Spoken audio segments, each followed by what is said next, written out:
It's become an annual tradition, one of the worst ones. Every spring, schools hold graduation, plenty of Democrats, but almost no Republicans are invited to speak, and the Republicans who do show up are booed. Secretary of Education Betsy DeVos learned that recently when she was booed at Bethune-Cookman University's commencement. Jason Nichols is professor of African American Studies at the University of Maryland at College Park. He's denounced Secretary DeVos as a representative of white power in the United States. We spoke with Professor Nichols recently. Here's the conversation. Professor Nichols, thanks for joining us tonight. Why were you upset that Betsy DeVos spoke before these students? So I wasn't upset at all, Tucker, that she spoke before these students. I'm a firm believer in the First Amendment.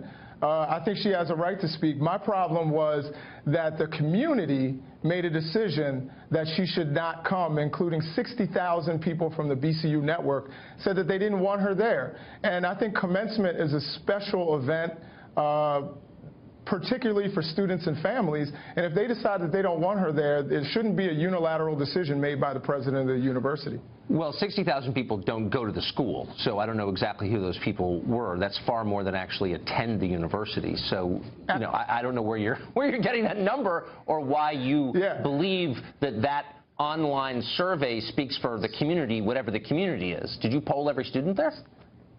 So, no, I did not poll every student. I looked at, well, I think in terms of the student body, we saw how they reacted. They used their First Amendment right, which was to protest.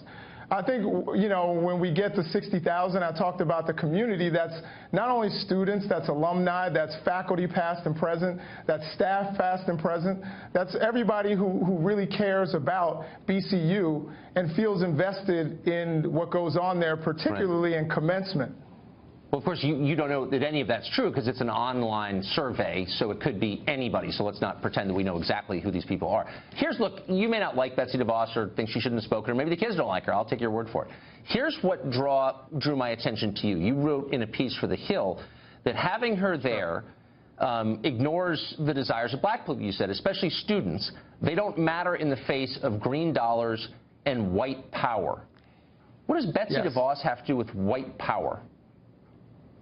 So she is a member of the Trump administration, which has shown racial animus towards people of color all over. And also, when we talk about white power, I just want to be clear that white power is not really shaved heads and combat boots the way we think of white power. White power are social and political norms that generate disparities in health outcomes, in education, and employment, and wealth, and criminal justice.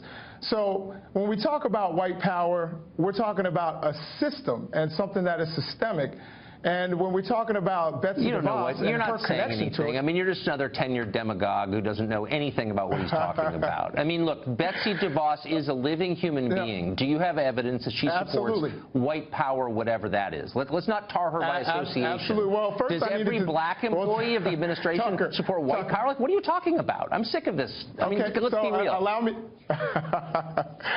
to tell you what it is that I'm talking about. Good. Now, in terms of Betsy DeVos and her connection and why these students would be upset. Number one, she wants to cut $4 billion from Pell Grants. Now, 900 students at BCU actually receive Pell Grants, and we know African-American students at large are more likely to receive them because they're more likely to be poor, actually 3 times as likely as white students. She also wants to end student loan forgiveness for people who are in service. These are all things that are going to affect African-American students. But if we're talking about the Trump administration but they'll also affect students of every color. Wait, hold on. They'll also affect students of every color. I mean, they're not. Wait, hold on. Slow down. Now, we're talking about disproportion. We're talking. Hold on. Slow down. We're talking about policies. Okay, we don't have to talk about policies that are federal law and therefore affect everyone, regardless of what he looks like. So they're not inherently racial. Okay. First. No, but that's where you're wrong. Well, no, they're not. I mean, there's nothing about race in Pell Grants, and there's nothing about race in debt forgiveness. And so if you're using that line of logic, you're saying that if I'm opposed to you on policy issues, I'm a racist, or I support white power, and you shut the conversation down. That's not what I'm saying, Tucker. What are you saying? Tucker, you're obfuscating what it is that I'm saying. Well, what are you saying? What I'm saying, I've already said what white power is, and I believe that we're talking about things that disproportionately affect people of color. And, you know, if you want to talk about the Trump administration at large... But hold on, why does that mean that she should stop? Look, I'm trying to be patient. If you want to have a debate about Pell Grants, it's totally legitimate. I mean, we may even agree on Pell Grants. I don't even know, or school choice. Sure. It's when you start calling people bigots that you end the conversation. And as a professor, I think you would like to illuminate it, elucidate, rather than cast aspersions and shut down, which is what you're doing. Okay, Tucker, I'm wondering where it is that I called Betsy DeVos individually a bigot. Please tell me where that is. You because said I don't remember saying that she was a bigot. Because of white power. And my point is, look, you may not like the Trump people, you may disagree with her view on Pell Grants, but that is not. I never called her a bigot. That's exactly what you're. Let's not be coy here. You wouldn't use that phrase. I would never use that phrase unless I was calling someone a bigot, because that's what it is.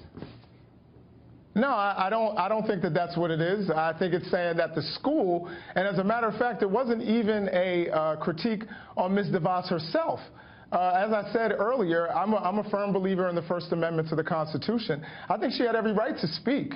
I think she could have done what Dr. Carlson did when he was... Nobody's contesting her right to speak. You're not contesting her right to speak, and I'm not either. Absolutely You're just saying she shouldn't have done it. We agree. Because she's on the wrong side of Pell Grants, and white supremacy or white power got her there.